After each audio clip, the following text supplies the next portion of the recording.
일본인과 대화하고 싶어요? 그럼 한자 공부하지 마세요. 그럼 히라가나 카타카나 완벽하게 안 외워도 괜찮아요. 3년 동안 공부했는데 자기소개 해주세요 했을 때 자신있게 못하는 사람이 있어요. 반대로 6개월 공부했는데 일본 사람과 자연스럽게 재밌게 대화하는 사람이 있어요. 일본어 선생님을 하면서 저는 선생님처럼 언어 재능이 없어요. 이런 말들을 가끔씩 들었어요. 근데 솔직히 말하면 일본어 회화가 느는 사람과 안 느는 사람 차이는 절대 재능만이 아니에요.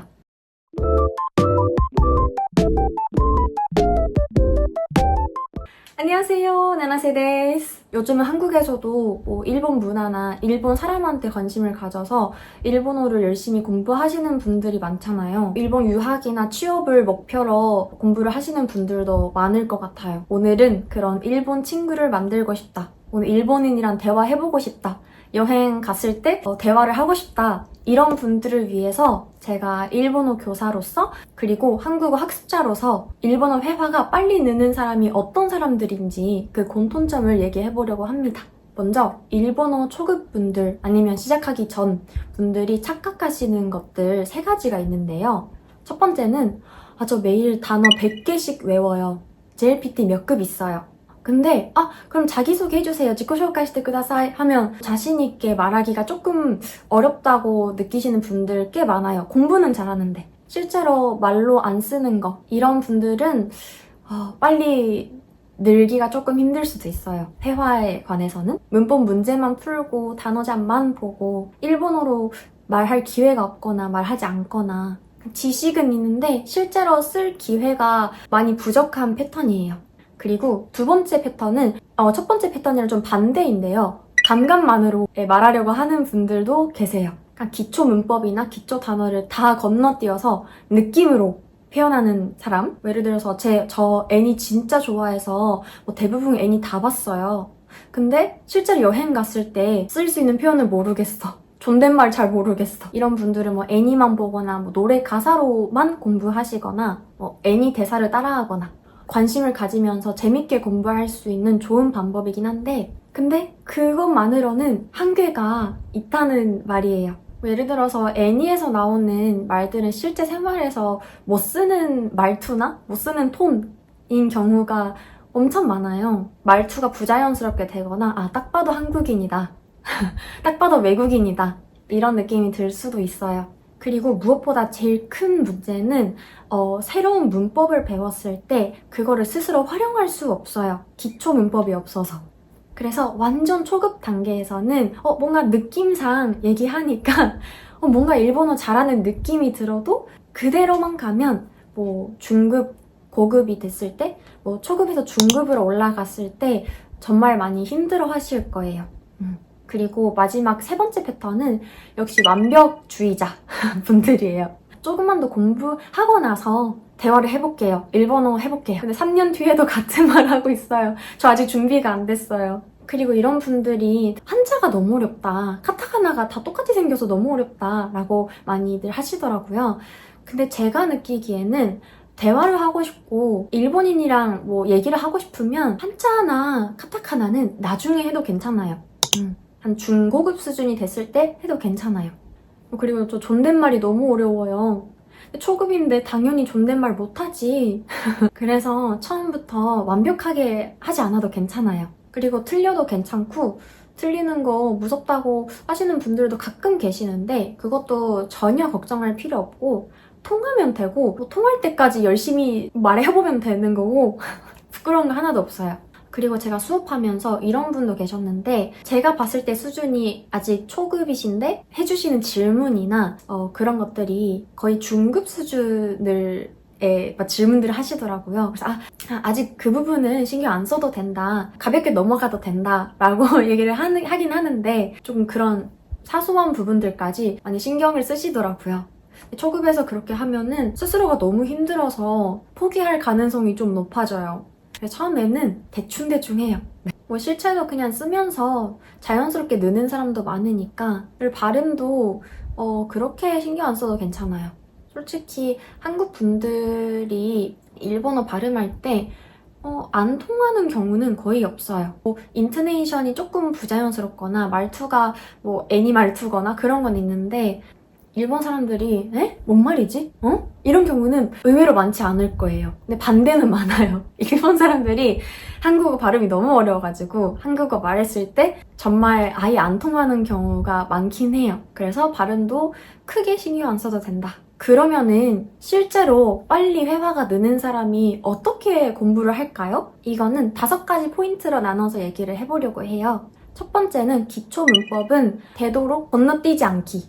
뭐 어려운 문법을 열심히 막 이렇게 공부하려는 뜻은 아니에요. 근데 초급 문법을 어느 정도 이해를 해서 스스로 예문을 만들어 보고 실제로 말해보고 이 반복이 정말 중요해요.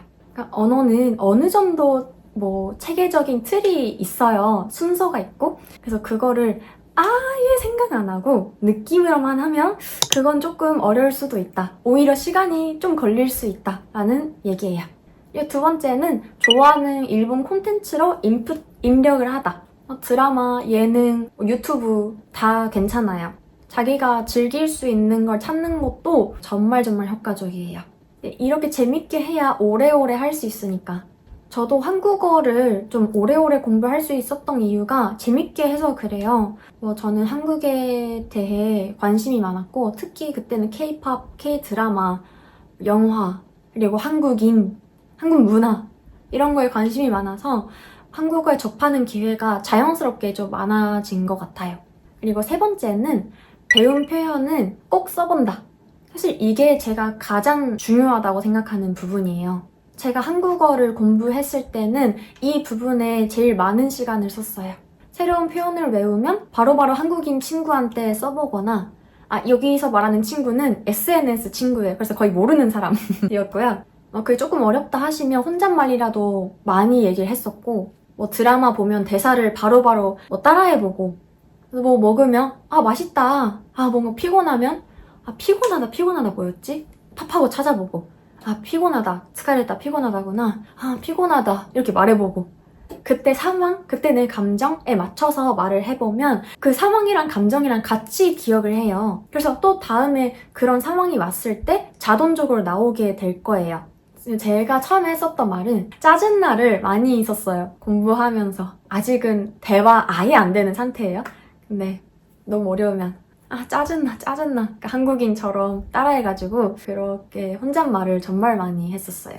그리고 약간 일기로 출력을 하시는 분들도 많은데 저는 회화를 하고 싶으면 일기보다는 말하는 거 오늘 무슨 일이 있었는지 이번 주 뭐 할 건지 뭐 하고 싶은지 뭘 갖고 싶은지 지금 어떤 감정인지 이런 것들을 그냥 일본어로 말로 내뱉는 거예요. 일기보다는 그게 더 빠르고 효과적이지 않을까 싶어요. 그래서 일본인 친구가 없어서 라고 할 수도 있는데 괜찮아요. 혼자 얘기해보세요. 저도 그랬어요. 네, 혼자 계속 말하고 그리고 SNS도 많이 활용해보세요. 헬로톡이나 요즘 어떤 게 있지? 마음? 이런 앱을 많이 활용해보시면 더 좋을 거예요. 그리고 네 번째는 이것도 비슷한데 일상에 일본어를 들여보세요. 취미 생활을 일본어로 하거나 SNS 일본어로 보거나 일본어로 검색해보거나 공부하는 시간 수업 시간에만 일본어를 하는 사람보다는 생활 속에서 일상 속에서 자연스럽게 일본어에 접하는 사람이 정말 빨리 늘어요. 그리고 마지막으로 5번째는 틀리는 걸 무서워하지 않는 것. 완벽해지고 나서 얘기하려면 언제까지도 못해요. 초급 단계에서는 경우에 따라서 히라가나, 발음, 존댓말 이런 거를 완벽해 할 필요가 전혀 없어요. 틀리면서도 많이 쓰면 조금씩 자연스러운 일본어가 완성이 될 거예요.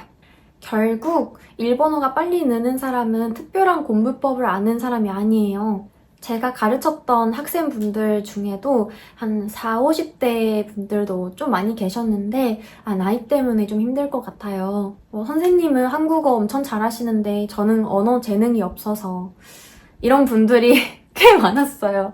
물론 사람마다 잘하는 부분이랑 어려운 부분이 있을 거예요. 근데 제가 여러 사람을 많이 봐왔기 때문에 결국 시간을 얼마나 투자하는가예요. 최대한 많은 시간을 쓰고 최대한 많은 일본어로 쓰는 사람이 훨씬 더 빨리빨리 회화가 늘더라고요. 저 역시 한국어를 공부할 때 지금도 그렇지만 많은 실수를 했어요. 정말 많은 실수를 했어요. 제가 욕을 한 적도 있어요.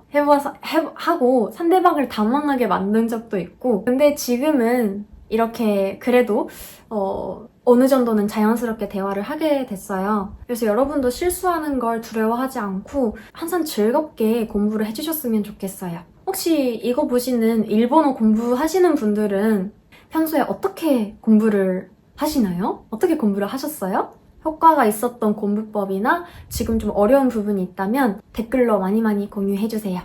그럼 다음에는 더 유익한 영상으로 찾아뵐게요. 안녕! 화이팅!